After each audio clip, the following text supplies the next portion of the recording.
Well, Kaya's grandmother's with us right now, Marilyn Kirkland. Marilyn, thank you so much for joining us tonight. This video obviously is creating such a reaction everywhere that it goes, everywhere that it's seen. But from my perspective, it starts inside your home. How is Chaya tonight? How is she doing? Because I know this was back in September. How is she doing now? Chaya's doing much better now. However, she still has nightmares.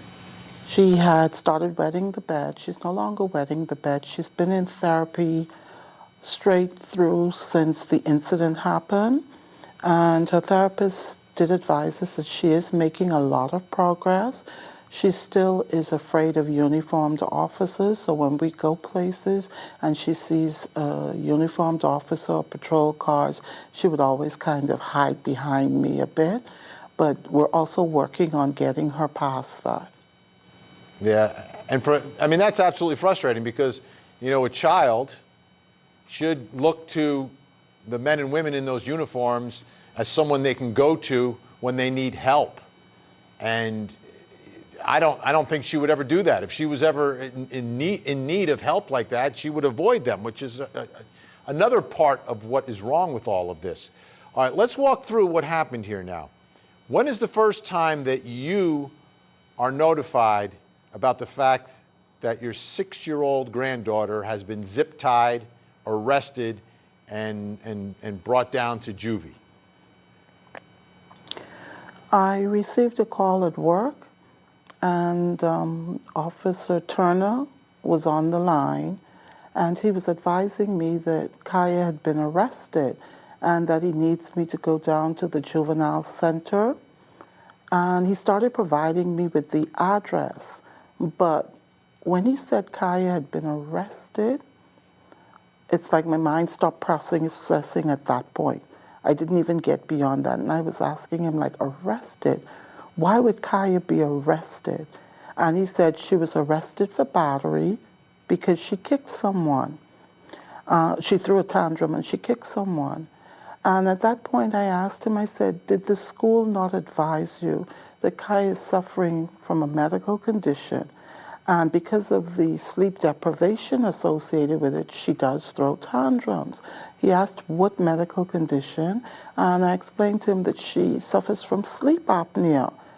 And at that point, Officer Turner said to me, well, he also suffers from sleep apnea, but he does not behave the way Chaya behaved. At that point, I was really, really upset. I just wanted to get to Chaya. Officer Turner was making absolutely no sense to me because I couldn't understand a grown police officer arresting my grandbaby and comparing his reaction to a shared medical condition to the reaction of a 6-year-old. So I left and I headed down to the center. When I got to the center and I told them I came to get her, I thought I just needed to pick her up. They explained to me that Chaya was still being fingerprinted. And when they said that, it's like at that point, it hit me like a ton of bricks that this was really happening. They told me that I would need to sign some papers, so they were taking me in the back and that she would be brought to me when she was finished being fingerprinted. They took me in the back office, and as I walked in the office, there was a desk there at my left. I glanced down at the desk, and there was a mugshot, a real actual mugshot of my 6-year-old granddaughter. 2 color photographs on one sheet, one facing forward, one facing sideways. And I asked the lady, because I couldn't believe it, I couldn't process what was actually going on. And I said, is that a mugshot of my granddaughter? And she says, yes, whenever you're booked, that is a requirement. And then at that point, my granddaughter came into the room. She was sobbing, she was shaking like a leaf, and she was clinging to me and she was telling me, Grandma, I kept asking them to call you. I kept asking someone to help me. Nobody would help me. Nobody would call you. The officer there told me that I had to sign some documents, one of which was the charge sheet complete with a case number and with the information that Kaya Roll acknowledged that I'm being charged with the offense of battery, but because she's a minor, I had to sign it.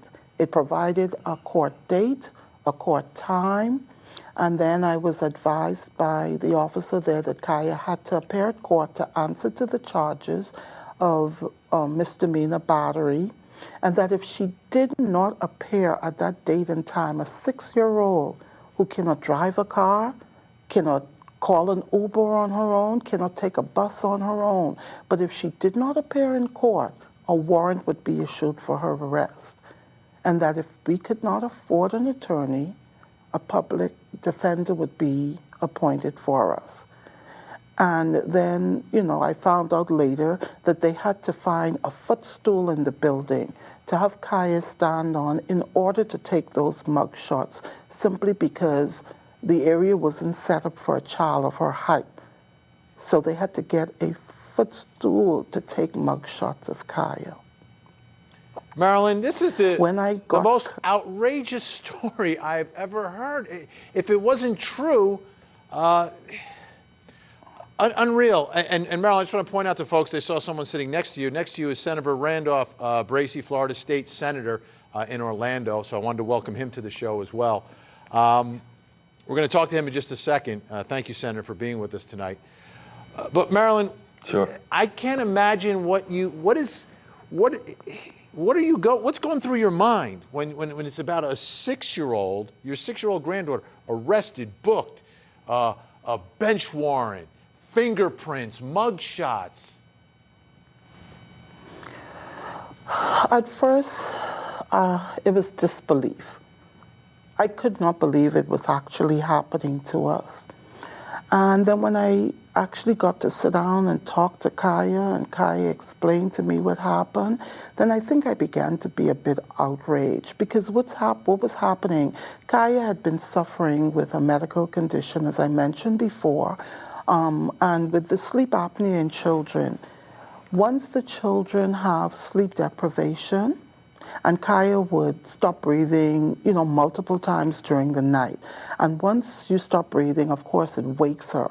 So she was perhaps getting maybe 2 hours here and there of uninterrupted sleep. So when it was time to get up and begin the day in the morning, both Chaya and I, we were always tired, because I would be up with her in the night, because I was always afraid when she stopped breathing, perhaps she wouldn't resume breathing.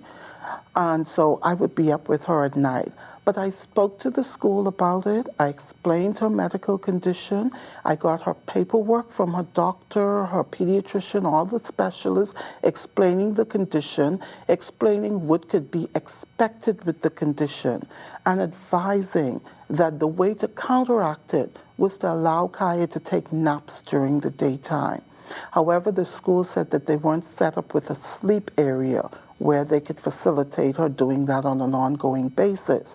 We also explained that we were having the surgery scheduled and that she would be having surgery in a short period of time to have her adenoids, to get the medical condition corrected. And I worked with the school. I would advise the dean anytime we had a really bad night, that Chaya may be cranky today because we had a really bad night. So the tantrum wasn't just her being rude or disruptive. Because of the sleep deprivation, she would get irritable. And once she gets irritable, then she'll throw a tantrum. And the pediatrician also advised that there would be no harm in the tantrum, just let her work herself out of the tantrum, and then she would fall asleep. Whether or not there was a place to sleep in, she would fall asleep, that would refresh her, and then she'd be able to start again. So Chaya did in fact throw a tantrum that morning, and in throwing the tantrum, one of the school administrators got hit and got kicked. However, what makes me really, really angry is that at the time Chaya was arrested, I don't know if you were able to view the entire body cam, but at the time Chaya was arrested, she was out of the tantrum.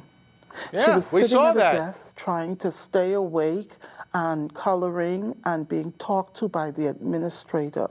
So Chaya was no danger to anyone, not No. even herself, And Marilyn, when she was arrested. I mean, I keep reminding people, she's 6 years old.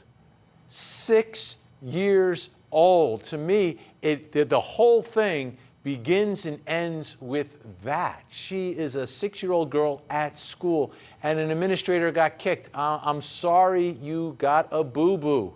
I'm sorry. But and no one from the school picked up the phone to call you, did they?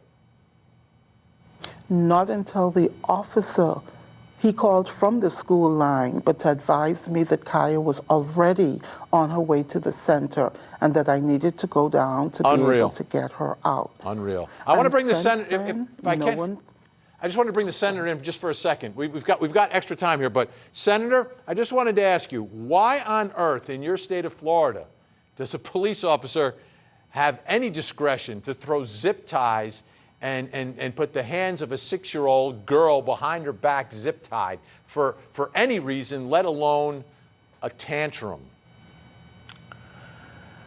It's unreal. I really don't have the answer to this. I don't know why an officer would feel the need to do that. I don't know why a school would call the police to have a 6-year-old arrested. And really, I don't know why. I guess I don't even think that we would even have considered having a law in place to not allow for a 6-year-old to be arrested, because I would think it just wouldn't happen. Common sense would say a child will be a child, you know, but I mean, I know what you're saying. Heard her And Senator, I was saying this the other night. I mean, I didn't think it would need to. You don't. What's that? We're going to need to legislate common sense. It's insane. Right. You would think we wouldn't need to, but I think we do. All right. I think we do. So. Senator Bracey's going to stay with us. Grandma Marilyn, I can call you Grandma Marilyn. Is that okay? Most certainly. I'm Grandpa myself, so I wear that label very proudly. When we come back, we're going to continue our discussion here. And again, folks, for anyone who is saying, oh, yeah, she learned her lesson, really? Really? Is that what you're still thinking tonight? We'll be right back.